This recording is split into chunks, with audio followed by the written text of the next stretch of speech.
En Italie, le nombre de migrants en provenance de Tunisie a été multiplié par 4 depuis le début de l'année 2020. Les propos du président Kais Saied ont suscité un tollé sur les réseaux sociaux. Dans un communiqué diffusé ce mardi, le ministère tunisien de la Défense indique qu'au cours du week-end dernier, il a fallu 9 opérations différentes pour intercepter les 194 candidats à l'exil. Encore les Africains, toujours les Africains à pleurnicher, à pleurer, à se lamenter. Je me demande jusqu'à quand nous allons continuer à pleurer ainsi. Cette vidéo va piquer, je vous dis en même temps. C'est une vidéo dans laquelle je vais dire comme d'habitude ce que je pense. Et vous savez très bien que moi je pense différemment des autres. Donc si vous vous attendez à ce que je vous caresse dans le sens du poil, ne la regardez pas. Parce que clairement, il faut que certaines personnes dans la communauté entendent ce que j'ai à dire sur cette question que je vais aborder bientôt. Sinon, on ne va pas avancer. Si vous êtes là pour la première fois, je m'appelle Jean-Yves Bragbo. Je parle d'investissement en Afrique parce que je pense que c'est le seul moyen pour les Africains de se faire respecter une bonne fois pour toutes. Si c'est une thématique qui vous intéresse, abonnez-vous et likez cette vidéo, partagez-la pour que nous soyons le maximum de personnes à entendre cela. De quoi je suis en train de parler aujourd'hui? Les membres de mon équipe m'ont fait parvenir une information. Et dans cette information, visiblement, le président tunisien a dit des choses qui ont choqué la communauté. On va voir ce qu'il a dit en réalité parce que peut-être que tout le monde n'est pas au courant. Et je vous dirai ensuite ce que moi je pense personnellement. Tunisie, le président Saied rassure les migrants en situation légale. Le président tunisien a appelé jeudi à veiller sur les migrants originaires de l'Afrique subsaharienne séjournant légalement en Tunisie, en réaction à la polémique suscitée après ses précédentes déclarations sur l'immigration clandestine. Que les personnes qui sont en situation légale en Tunisie soient rassurées, a dit Saied au cours d'une réunion avec le ministre de l'Intérieur Taoufik Charfeddine, portant sur la situation sécuritaire dans le pays. Le président a demandé aux responsables de l'État de « veiller sur nos frères de l'Afrique subsaharienne en situation légale », selon une vidéo publiée sur la page officielle de la présidence de la République. Mais, il n'est pas question de laisser quiconque en situation illégale de rester en Tunisie, a-t-il martelé. Je ne permettrai pas de porter atteinte aux institutions de l'État ou de changer la composition démographique de la Tunisie, a encore ajouté Saied. Mardi, le président tunisien a prôné des mesures urgentes contre l'immigration clandestine de ressortissants de l'Afrique subsaharienne et a tenu des propos très durs sur l'arrivée de hordes de migrants clandestins, insistant sur la nécessité de mettre rapidement fin à cette immigration. Il a en outre soutenu que cette immigration clandestine relevait d'une entreprise criminelle ourdie à l'orée de ce siècle pour changer la composition démographique de la Tunisie, afin qu'elle soit considérée comme un pays, africain seulement, et estomper son caractère arabo-musulman. Ces propos ont été vivement critiqués par des ONG et des militants des droits de l'homme. Qu'est-ce qu'il dit le gars? Le gars, il a donné des informations où il a pris une position face à l'immigration clandestine qui ne fait que grandir au Maghreb en général. Au Maroc, en Tunisie et en Algérie. Comprenez, pour vous remettre dans le contexte, qu'il y a pas mal de personnes qui passent par ces différents pays, le Maroc, la Tunisie, l'Algérie, pour aller en Europe, principalement en Italie ou d'autres par Marseille et tout. Donc le Maghreb aujourd'hui fait face à une crise d'immigrants ou de migrants parce qu'il y a beaucoup de personnes qui doivent passer, qui attendent le bon moment pour traverser la Méditerranée, parfois qui n'y vont pas et qui n'ont pas d'argent pour vivre dans le Maghreb. Moi, je fais 5 années au Maroc d'études, pas en tant que migrant, et on a vécu ça au Maroc.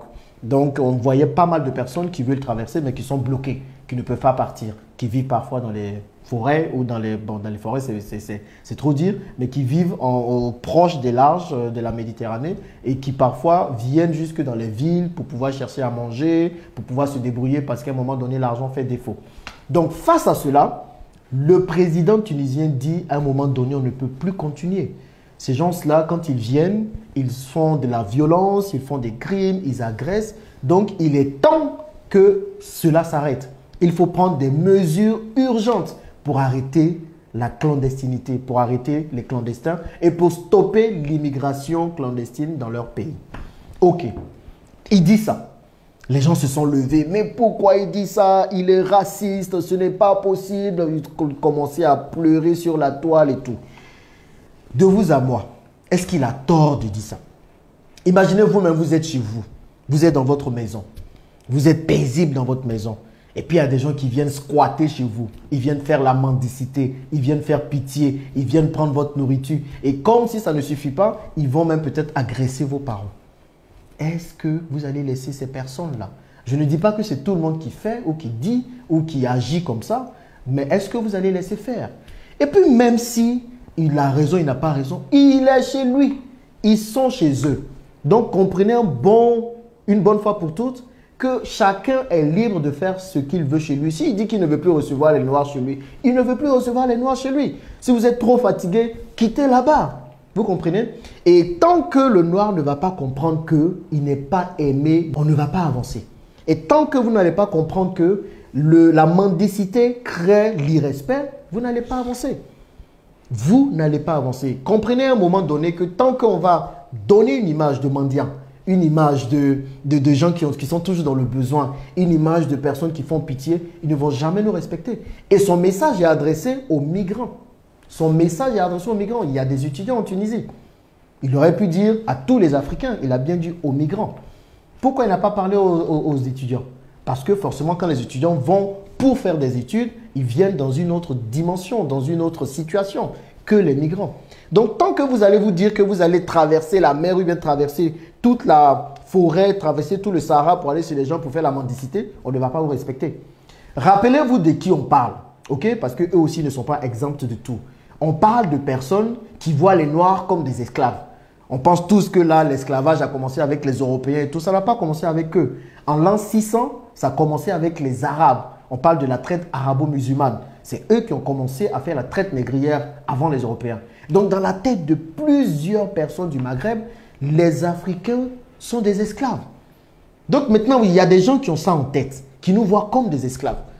Et puis, nous, maintenant, on va se vendre moins cher chez eux. On va et puis on fait pitié. On va et puis on demande l'argent. On va et puis parfois, il y a des gens qui les agressent. Vous voulez qu'ils fassent quoi? Qu'ils disent non, les amis, venez, on vous reçoit, tout ça. Non, les gars, il ne va jamais faire. Il ne va jamais faire. Là, maintenant, où il a un peu tort dans son discours, c'est de dire que les Africains noirs vont finir par remplacer les Arabes qui sont en Tunisie. On parle de combien de personnes qui font la clandestinité? On parle de combien de migrants clandestins? Ils ne sont pas nombreux. Il n'y a pas de chiffre officiel parce qu'on n'arrive pas à les recenser. Mais on parle quand même de 12 millions d'habitants en Tunisie.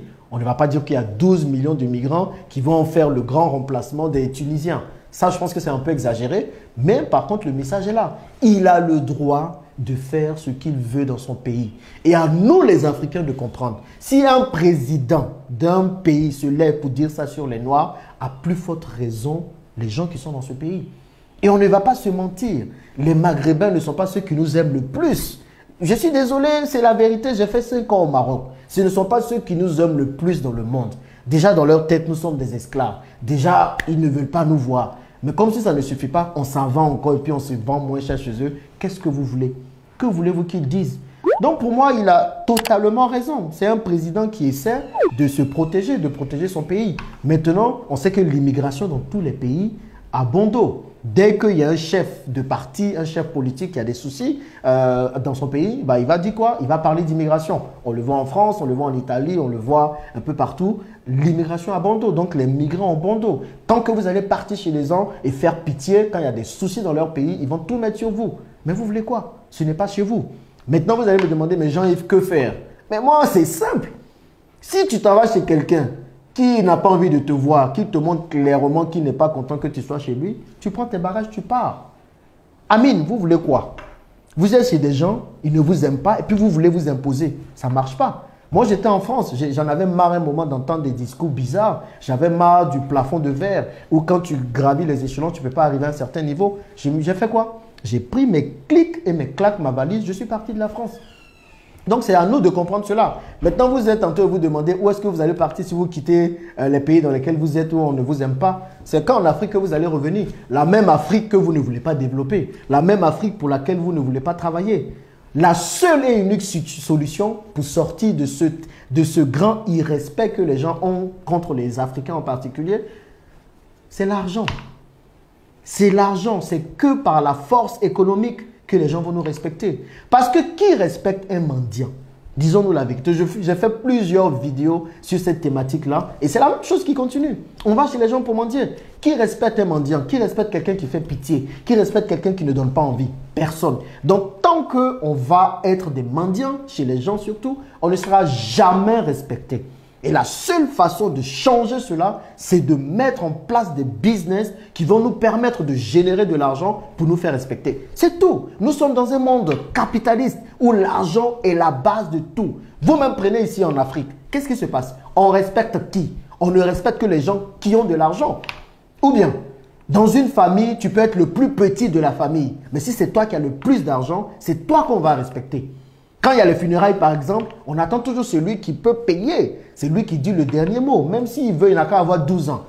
Donc, nous sommes dans des sociétés où ce sont ceux qui ont l'argent qui sont respectés. Quand on voit ta voiture, que tu as une belle voiture, on te respecte. L'argent au milieu de tout, partout. Maintenant, quand on vous dit que quand vous allez chez les autres, là, c'est pareil également. Que quand vous avez l'argent, c'est là qu'on vous respecte, vous commencez à sortir les théories. Non, il n'y a pas que l'argent dans la vie, il y a d'autres choses. Restez là dans vos théories. Restez là dans vos théories. Il n'y a que si on gagne de l'argent que les gens vont nous respecter. Donc, il faut qu'on fasse en sorte de rendre nos pays économiquement forts. C'est la seule solution. Les pleurnicheries ne vont rien changer. Les bavardages ne vont rien changer. Les discours sur les réseaux sociaux ne vont rien changer. Moi-même, je ne voulais pas faire cette vidéo. Clairement, parce que c'est la même chose. Ils vont dire ça, on va pleurer un peu, et puis après, ça va repartir, on est dans les émotions, ça n'avance pas. La seule solution que moi j'ai trouvée, c'est de venir vivre en Afrique ici et de lancer un club business. Déjà pour investir. Ok, je vous prends un exemple. Avec le club business, qu'est-ce qu'on a fait? On a lancé un projet de transport, de VTC. Aujourd'hui, on a une quarantaine de véhicules. Un véhicule prend 2 chauffeurs. Donc, ce sont des voitures de tourisme avec chauffeur. On utilise l'application Yongo pour circuler. On a 40 véhicules aujourd'hui. De même, la semaine prochaine, on aura 50 véhicules. Notre objectif, c'est d'avoir 200 véhicules, voire plus. Avec 50 véhicules, qu'est-ce qui se passe? Un véhicule prend 2 chauffeurs. Donc, pour 50 véhicules, on emploie 100 chauffeurs. 100 chauffeurs, c'est des familles derrière qui sont nourries. Une famille en moyenne en Afrique comporte un papa, un maman et 3 enfants en moyenne. Donc, ça fait 5. Donc, on a 100 chauffeurs, 5 familles derrière, ça fait 500 personnes que nous nourrissons. 500 personnes pour 50 véhicules. Quand on sera à 200 véhicules, ça va être quoi? Ça va être 2000 personnes que nous allons nourrir grâce au seul business de VTC. Demain, qu'est-ce qui se passe? On est en train d'ouvrir un autre restaurant d'Abali Express. Un d'Abali Express emploie 35 à 40 personnes. Si on part sur 40 personnes, que un membre de la famille, une famille en général en Afrique compte 5 personnes, 40 fois 5, ça nous fait 200 familles. On veut ouvrir 10 d'Abali Express. Cela nous fait 2000 autres personnes.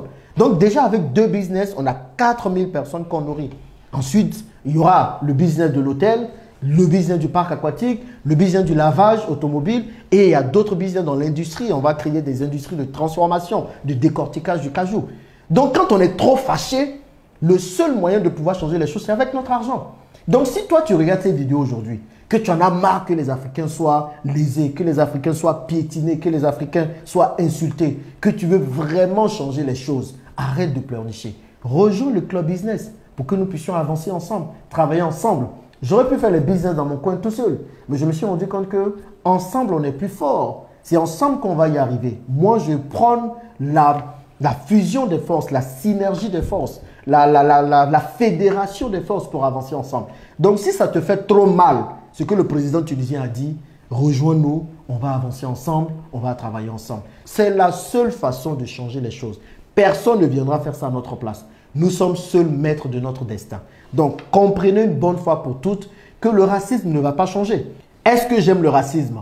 Absolument pas. Mais est-ce que je peux faire quelque chose contre le racisme? Totalement. Et la meilleure chose qu'on peut faire, c'est de monter des business qui génèrent de l'argent ici en Afrique pour nous faire respecter. Cela fera en sorte que les gens ne vont plus vouloir traverser la Méditerranée pour aller souffrir et mendier sur les gens. Mais ils vont comprendre qu'il y a moyen d'avoir des emplois ici. C'est la seule solution. Les amis, arrêtons de pleurnicher. Franchement, quand je vous vois pleurnicher, ça m'énerve, ça me fatigue, ça me dépasse. Je me dis, mais vous n'avez pas compris. Il nous faut créer des lobbies puissants économiquement et financièrement pour influer sur les décisions de nos différents chefs d'État. C'est pour ça, moi, vous n'allez jamais me voir en train d'insulter un chef d'État. Parce que derrière, il y a un lobby qui le soutient. Si vous êtes trop fâché, créons des lobbies. financiers puissants qui vont influer sur les chefs d'État. C'est la seule solution. Donc on arrête de pleurer, on arrête de pleurnicher, on arrête de bavarder et on se met au travail. J'espère que vous avez compris cette vidéo. Dites-moi ce que vous en pensez dans les commentaires. À plus.